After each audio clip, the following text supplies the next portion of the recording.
Jadi hampir sama aja pengusaha. Kalau pengusaha yang mendapatkan proyek dengan politik uang, itu pasti akan bertahan. Gitu loh. Nah akhirnya apa? Ya dari segi kualitas, dari segi selesai pekerjaan, kuantitas segala macam itu ya nggak akan tercapai sesuai dengan yang dikehendaki bersama. Gitu. Setiap terjadi pemilu itu kita lihat kecenderungannya investor baik itu domestik maupun asing melakukan gerakan seperti wait and see gitu kan Pak, untuk melihat hasil-hasil pemilu dan iklim-iklim politik itu. Menurut Bapak, apa faktor-faktor yang mempengaruhi gerakan investor ini Pak? Jadi analisa saya, di investor itu dia kalau berinvestasi dia pasti ada tahapannya. Jadi kita ngelihat kita netral di situ. Kalau debat kan nanti kelihatan ada apakah settingan. Jadi tidak ada. Kemudian saya menghadiri itu dari mulai Pak Prabowo, Pak Anies sampai Pak Ganjar. Nah kami kadang mungkin kalau ada yang nonton, kami juga bikin juga debat calon gubernur di atas Santika. Nah cuma itu kami mengundang stakeholder.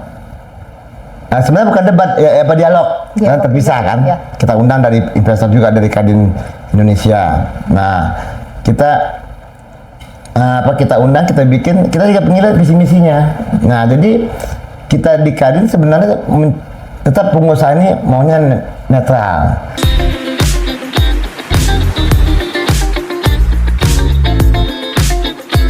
Assalamualaikum warahmatullahi wabarakatuh. Halo sahabat Bawaslu, selamat datang di podcast Ruang Publik Bawaslu Provinsi Sumatera Barat. Ruang edukasi yang menghadirkan obrolan seputar demokrasi, pengawasan pemilu, dan isu-isu strategis lainnya demi mewujudkan pemilu yang adil dan berintegritas. Sahabat Bawaslu, selama ini politik dan perdagangan acap kali dianggap sebagai dua dunia yang berbeda. Namun, apakah hal tersebut 100% benar? Atau sebaliknya, perdagangan dan politik merupakan dua aspek yang saling berkaitan satu sama lain. Dalam episode kali ini, mari kita bahas secara lebih dalam bagaimana relasi politik, perdagangan, dan industri saling berkaitan dan mempengaruhi, serta mengapa integritas dan aturan yang adil menjadi kunci untuk mewujudkan iklim usaha yang sehat dan berkelanjutan.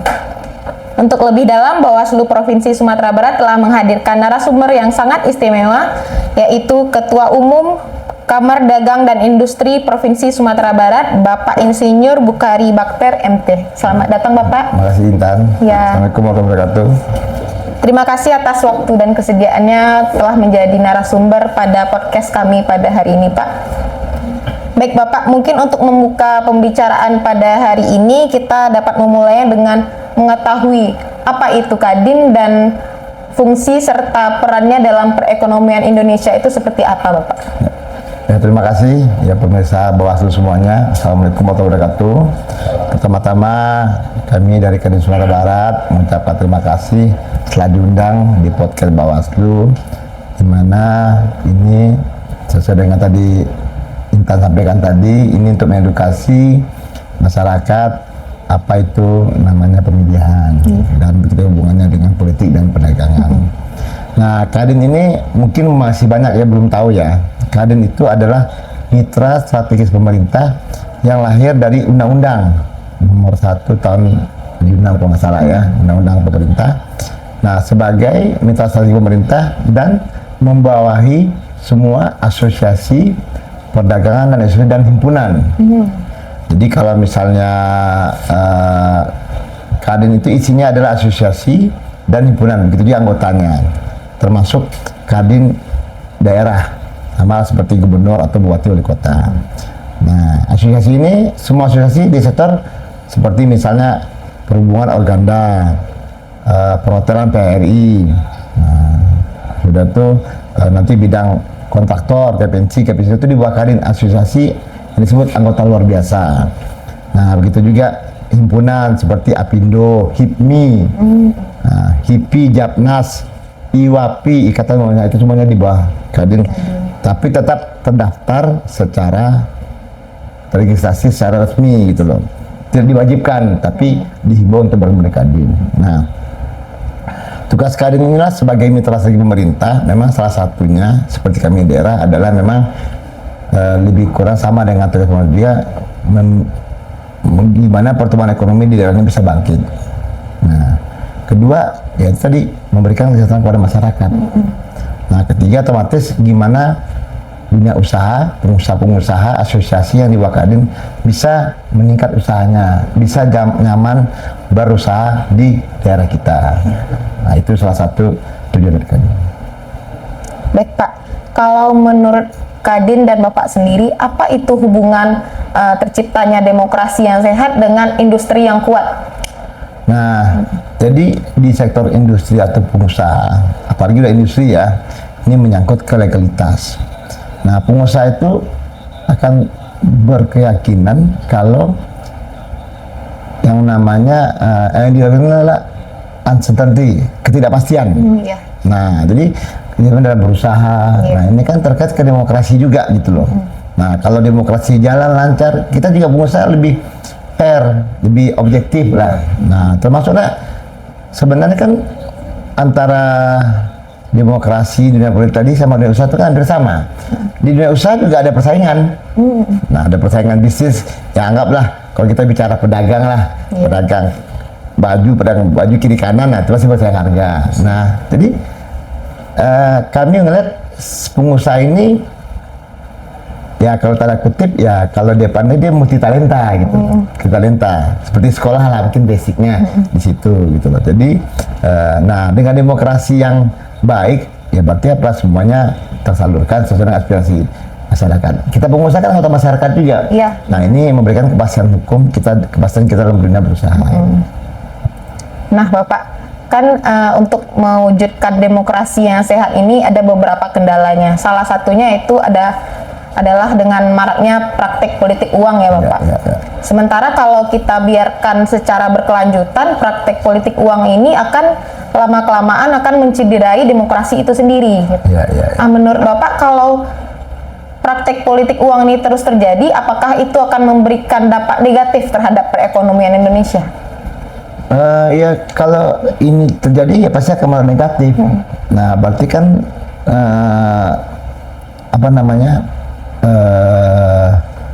menciptakan demokrasi yang tidak baik. Jadi hampir sama aja pengusaha. Kalau pengusaha yang mendapatkan proyek dengan politik uang, itu pasti akan bertahan. Gitu loh. Nah akhirnya apa? Ya dari segi kualitas, dari segi selesai pekerjaan, kuantitas segala macam itu ya nggak akan tercapai sesuai dengan yang dikehendaki bersama. Gitu.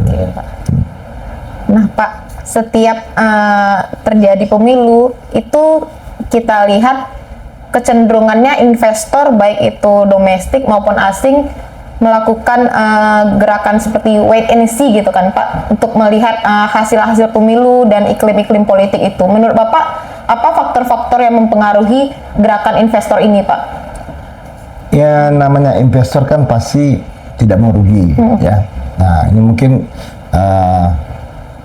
jadi analisa saya di investor itu dia kalau berinvestasi dia pasti ada tahapannya. Tanda kutipnya misalnya nih dia akan menunjuk misalnya nih kalau konsultan yang mengamati gimana politik di Indonesia gitu loh. Nah itu kan salah satu indikator juga. Mungkin konsultan kan kita sekarang banyak konsultan politik ya. Oh dengan ini periksnya begini. Nah hampir sama juga. Jadi memang dalam satu hal tindakan apa yang kita lakukan kan butuh analisa, butuh perencanaan yang matang. Malah yang benar itu perencanaannya matang, eksekusinya jadi lebih gampang, gitu loh. Daripada perencanaannya asal-asalan, hasilnya juga tidak asal-asalan. Apalagi investor kelas besar, apalagi internasional ya, dia akan ngelihat dan pasti dia juga punya bergening juga. Nah, kalau kita lihat sekarang Pak Presiden sering ke luar negeri, itu kan buat jemput bola, meyakinkan bahwa Indonesia di tangan beliau insya Allah akan jadi lebih baik lagi dan meyakinkan investor. Karena gimana pun juga kita butuh dana investasi masuk ke Indonesia, termasuk ke Arab.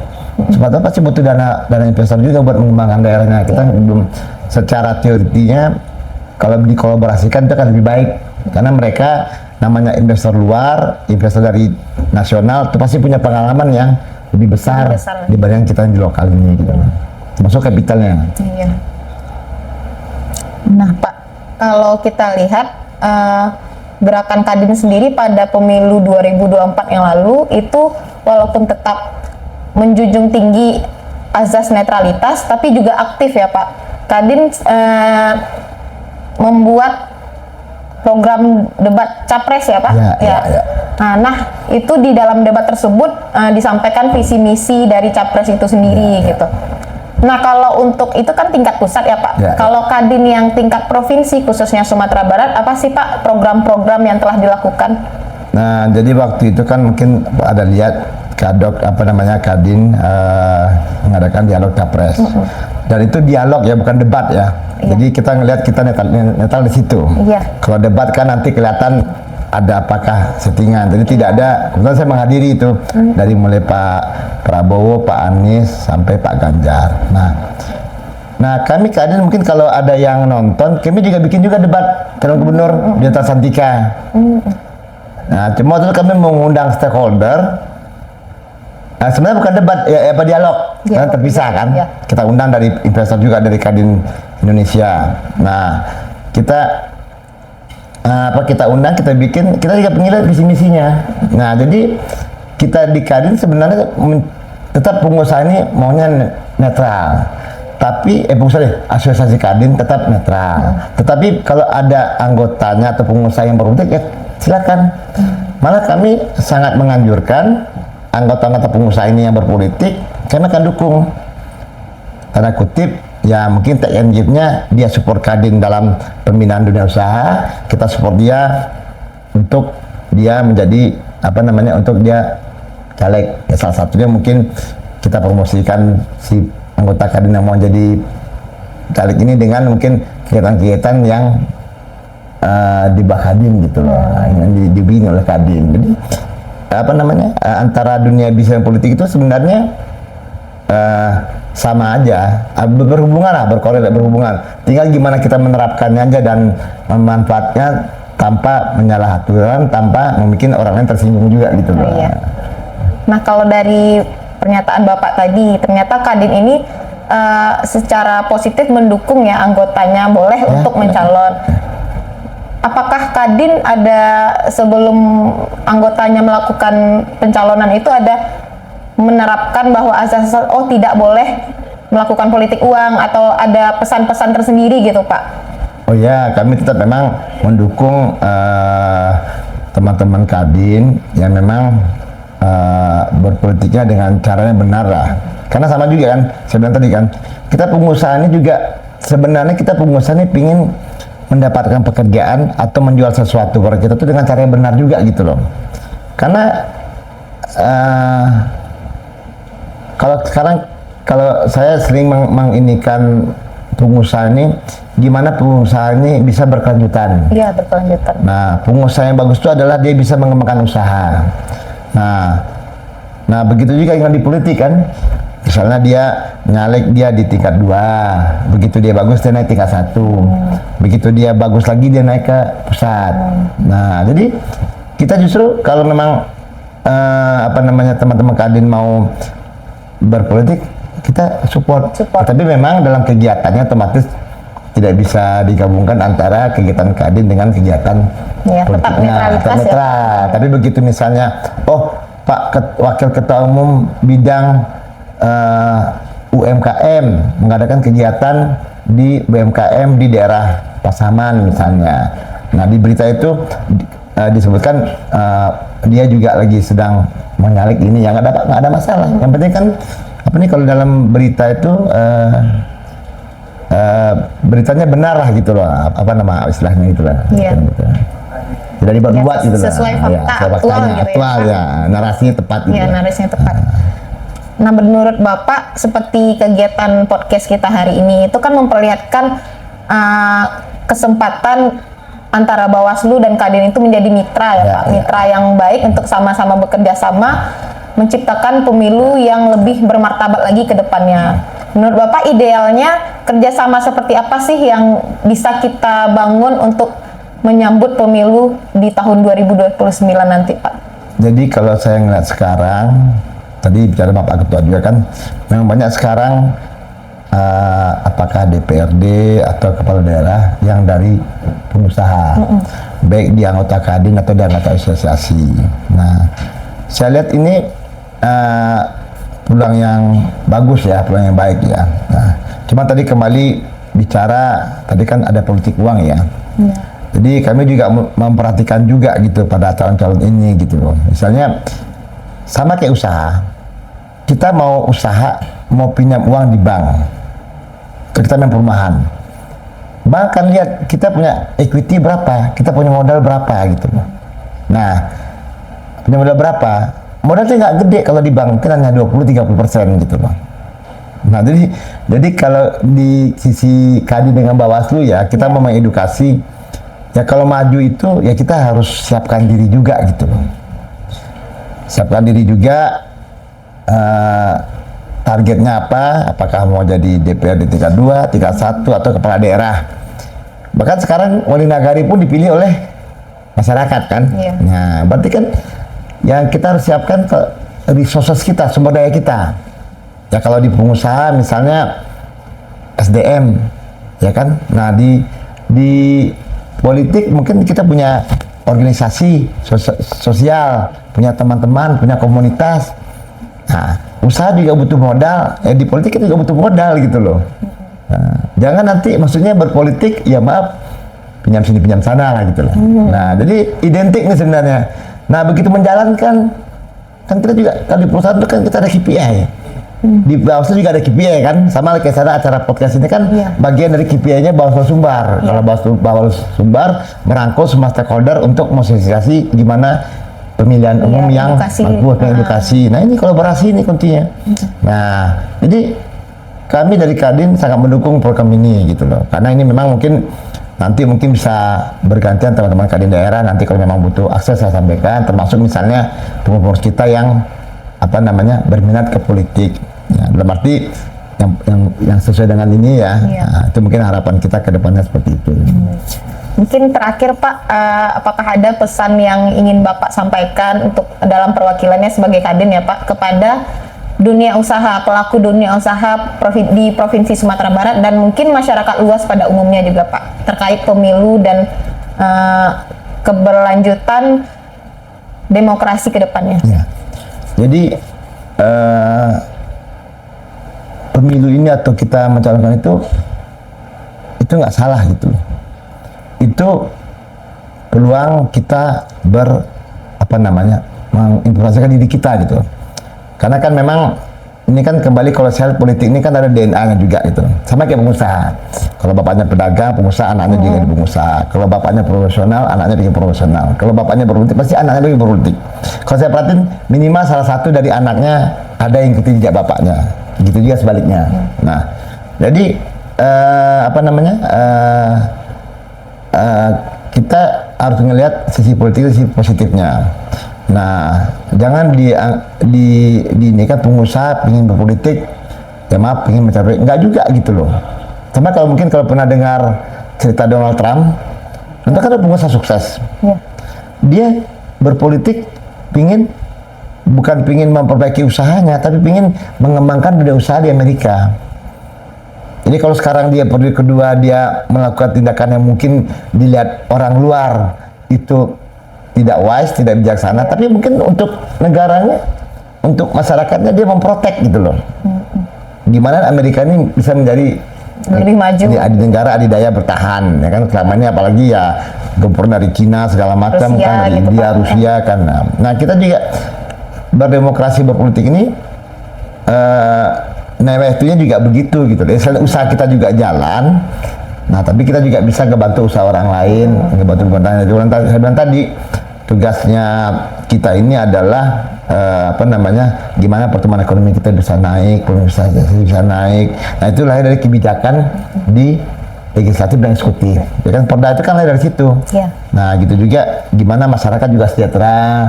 Jangan selama ini yang di bawah ini petani ini cuman dapatnya segitu aja gitu. Akhirnya apa, mereka tidak berminat bertani. Nah ini yang kalau istilah sekarang itu kan Indonesia terjebak di middle income trap. Jadi cuman pendapatnya segitu aja gitu. Akhirnya ya udah sampai pensiun segitu aja. Iya. Ya Pak, sahabat Bawaslu, dari perbincangan hari ini kita dapat menarik kesimpulan bahwa aspek politik, industri, dan perdagangan itu memiliki keterkaitan satu sama lainnya. Kebijakan yang lahir dari proses demokrasi yang sehat otomatis menjadi kunci untuk menciptakan iklim industri yang sehat pula. Sekali lagi diucapkan terima kasih kepada Bapak yang telah memberikan pandangan dan kontribusi besar terhadap edukasi kepemiluan kita pada hari ini. Mungkin Pak, untuk mengakhiri podcast kita dapat menutupnya dengan slogan Bawaslu. Oke, siap. Ya. Jadi bersama rakyat awasi pemilu. Bersama Bawaslu. Tegakkan keadilan pemilu. Oke Pak. Semangat. Ya, 1, 2, 3.